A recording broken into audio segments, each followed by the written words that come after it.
Oui, alors, donc j'en étais à cette histoire de,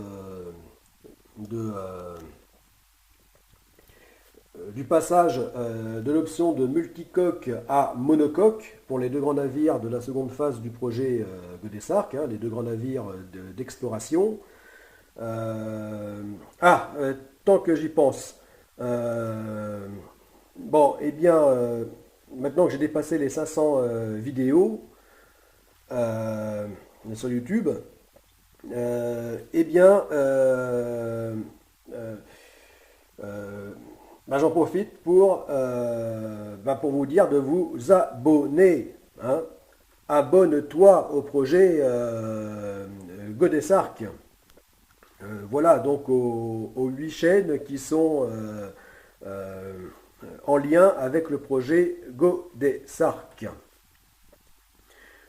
Voilà, et donc surtout aux 3 chaînes qui sont directement en lien donc au projet hein, Godessarc. Euh, voilà, très important de s'y abonner parce que plus il y aura d'abonnés et plus le projet aura des chances d'être réalisé.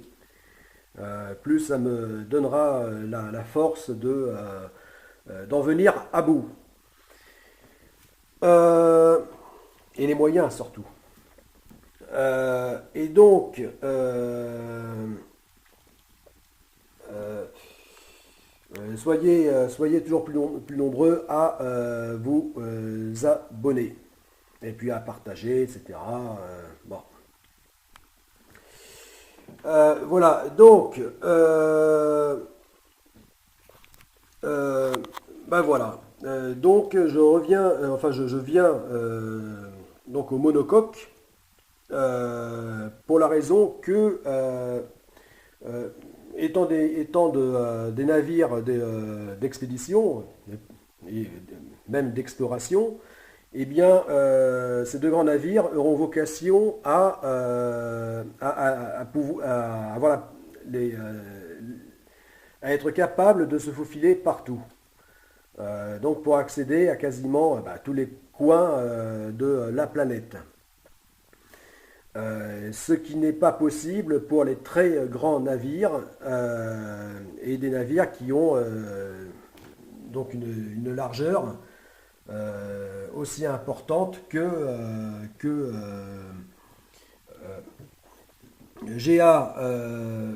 GA Mayacetus et GA Ambulocetus dans leur version pentamaran, hein, multicoque. Voilà, cette énorme largeur de 60 mètres, même 72 mètres avec les ailerons de passerelle. Là, c'est rédhibitoire hein, pour pouvoir se faufiler. Déjà pour quasiment tous les grands canaux, même hein, les plus grands canaux du monde, c'est tels que Panama, par exemple, eh bien c'est mort hein, pour pouvoir les passer. Même l'élargissement qui vient d'être fait, eh bien ça ne passe pas. Voilà, donc c'est très handicapant. Alors je n'en parle même pas pour les canaux qui permettent d'accéder au Grand Lac, par exemple, d'Amérique du Nord. Euh, donc là, c'est déjà pas possible pour des navires à large de 30 mètres. Euh, alors le double. Bon, donc c'est vraiment handicapant. Voilà. Pour un navire dit d'expédition, hein, qui aura vocation à explorer, euh, à aller vraiment dans beaucoup de régions du monde, eh bien c'est vraiment c'est handicapant au point d'être un non-sens. Hein, c'est contraire à la vocation, contraire au but recherché. Voilà. Donc c'est ça qui m'amène, en étant objectif, parce que là encore, j'étais fort satisfait et très séduit, très intéressé par le concept multicoque, qui a par ailleurs beaucoup d'autres avantages, tels que l'énorme, à longueur égale l'énorme volume d'habitabilité ou de chargement qu'il propose. Bon, ce sont vraiment de grands avantages. Euh, voilà, et donc pour ces raisons, enfin pour de multiples raisons, à commencer celle-là, eh bien, j'étais vraiment attaché à ce concept et donc il n'en était pas question pour m'en séparer de ce concept. Euh, voilà, seulement, bah, le problème c'est ça, c'est le fait d'être, de par cette énorme largeur, d'être handicapé, de ne plus pouvoir répondre aux exigences, enfin à cette exigence-là, mais qui est importante, hein, qui est très fondamentale pour un navire d'exploration. Voilà. Et donc, bah, c'est pour cette raison euh,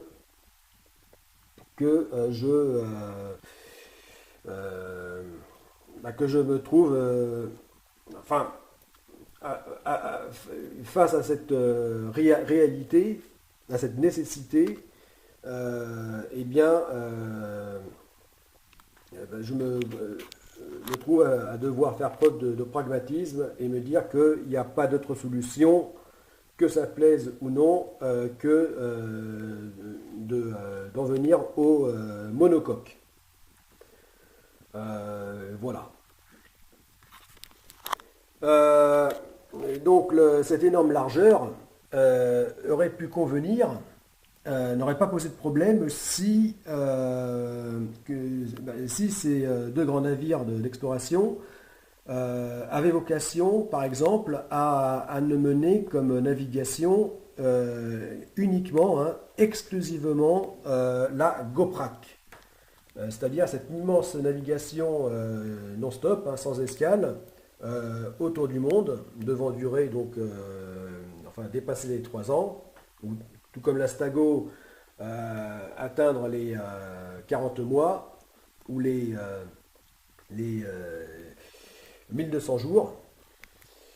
Voilà, non-stop, sans escale. Et donc afin d'assurer le soutien à la GoPrac, hein, cette grande course internationale autour du monde en paddleboard. Une grande course donc sans escale. Voilà, donc la Global Pilgrimage Paddleboard Race Action Challenge, la GoPrac. Et donc pour ça, pour assurer donc puisqu'on imagine bien que pendant tout ce temps, eh bien, les pèlerins conquérants dont je ferai partie, donc ces sportifs aventuriers, ne peuvent pas vivre comme ça tout le temps uniquement sur une planche, au milieu de nulle part, en plein océan. Donc il faudra bien qu'il y ait un navire de soutien, un navire base. Euh, donc, euh, donc dans ce but de navire accompagnateur, eh bien, donc voilà, si le but de ces deux grands navires est uniquement d'accomplir ce type de navigation, c'est-à-dire exclusivement au grand large, eh bien, dans le grand large océanique, eh bien, à ce moment-là, la largeur, cet encombrement énorme ne pose aucun problème. Et donc là, eh bien, donc la question ne se pose pas de l'handicap par la largeur. enfin à cause de l'encombrement. Voilà. Mais comme dans le cas du projet Godessarc, eh bien, par la suite, ces navires auront vocation, même si la GoPrac continue, qu'elle devient une course pérenne, qui devra se faire tous les 4 ans, tous les 3, 4 ou 5 ans, eh bien, euh, donc dans ces cas-là, le, euh, bon, donc le but de ces deux navires, c'est de ne pas, enfin de passer à d'autres explorations. Voilà. Dans le cas où cette course, cette immense course autour du monde continue, eh bien, à ce moment-là, c'est des navires, bah, comme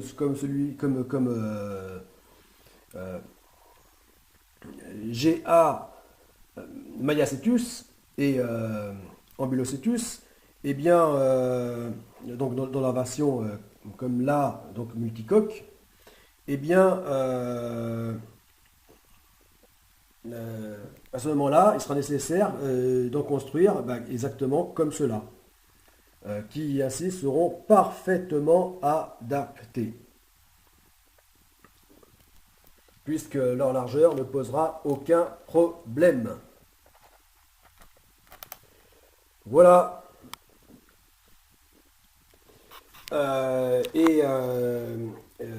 Et par leur fonction, eh bien, ces futurs navires permettront donc de libérer, les deux premiers navires du projet, les deux premiers grands navires du projet Godessarc, de les libérer afin qu'ils puissent passer à d'autres types d'exploration. Voilà. Donc, raison pour laquelle, en fait, ce concept n'est pas, c'est pas parce que le concept Pentamaran ne concernera plus les deux grands navires d'exploration de la seconde phase du projet Godessarc, que ce concept est fini. Non, il pourra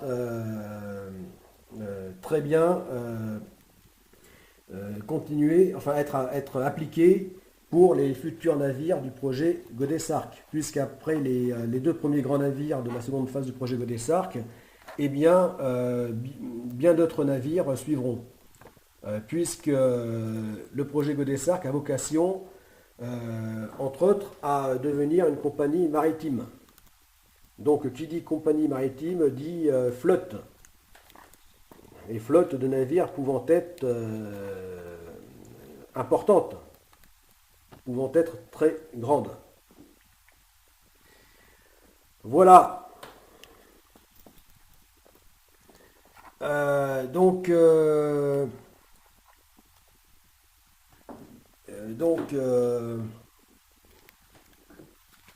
ah, il ne veut plus tenir là. Ça y est. Le mât ne veut plus tenir. Il s'affale. Voilà. Mais dans la réalité, ben, comme dit dans les vidéos précédentes, donc concernant le type de gréement, tu as compris que que je suis passé à un système de mât télescopique. Voilà, de voile télescopique. Voilà. Système de mât télescopique. Et donc, de voiles futuristes, donc qui seront très performantes et répondront justement parfaitement aux navires du projet Godessarc. Voilà, puisque ce sera des voiles à la fois très sécures, enfin très sûres, très solides, donc qui conviennent parfaitement à un navire donc navire de travail, enfin navire donc de commerce, de marine marchande, donc il ne peut pas se permettre d'avoir un équipement pas très certain. Et donc,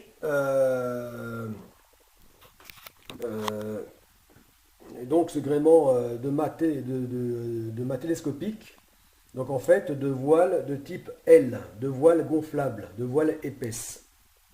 Voilà. Donc comme on voit ici, eh bien, ouais, alors là j'étais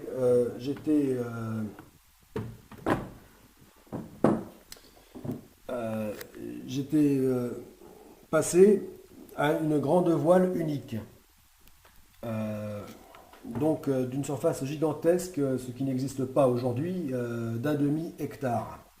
Bon, finalement, donc là, je me suis dit que c'est quand même que ça pose quand même, pour des raisons de solidité, ça forme ce qu'on appelle plutôt un géant, enfin un géant d'argile. Une voile pareille, donc autant diviser le gréement par 4, donc des voiles de seulement 1250 mètres carrés, seulement entre guillemets, mais qui est donc plus petite, mais vraiment solide, vraiment sûre. Voilà. Parce que là, le concept de voile unique convenait parfaitement par rapport au design, à l'allure de Drakkar, puisque le Drakkar est un navire à mât et à voile unique, bien que là il s'agisse de voile carré, hein, qui n'a rien à voir avec la voile de type Marconi, comme ici. Voilà, mais ce type de voile est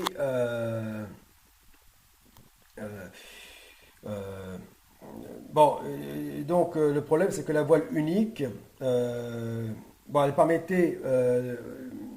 Donc j'avais décidé, oui, pour cette immense voile unique, parce que donc elle renforçait ce look par sa voile unique justement donc de Drakkar Viking, mais aussi parce qu'elle dégageait de la passerelle, elle dégageait le panorama, le champ de vision, sans avoir d'angle mort important. D'angle mort. Donc gros avantage. Seulement, elle,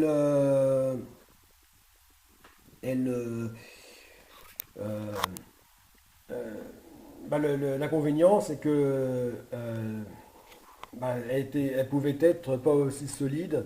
Enfin, vraiment le géant, oui, mais d'argile, c'est-à-dire fragile. Elle étant, enfin, je n'étais pas certain que d'un point de vue technique, ceci puisse se faire, en tout cas, puisse être suffisamment fiable. Voilà pourquoi je suis revenu à l'idée du gréement, enfin du 4 mâts, du gréement divisé. Voilà. Donc 4 mâts irait en duplex. Voilà. Et donc là, eh bien, j'en reviens au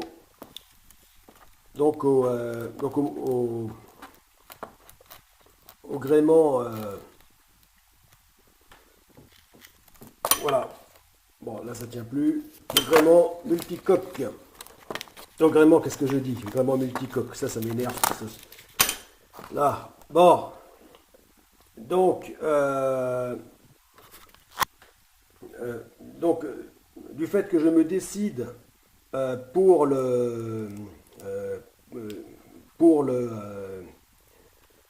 le monocoque, eh bien, 2 mâts vont suffire. Voilà, il n'y a plus besoin d'avoir le gréement duplex. Donc, le navire étant, bien que de même longueur monocoque, le navire est moins imposant, moins lourd que dans sa version multicoque. Voilà, donc là je coupe. Là, les 20 minutes sont dépassées et je reprends.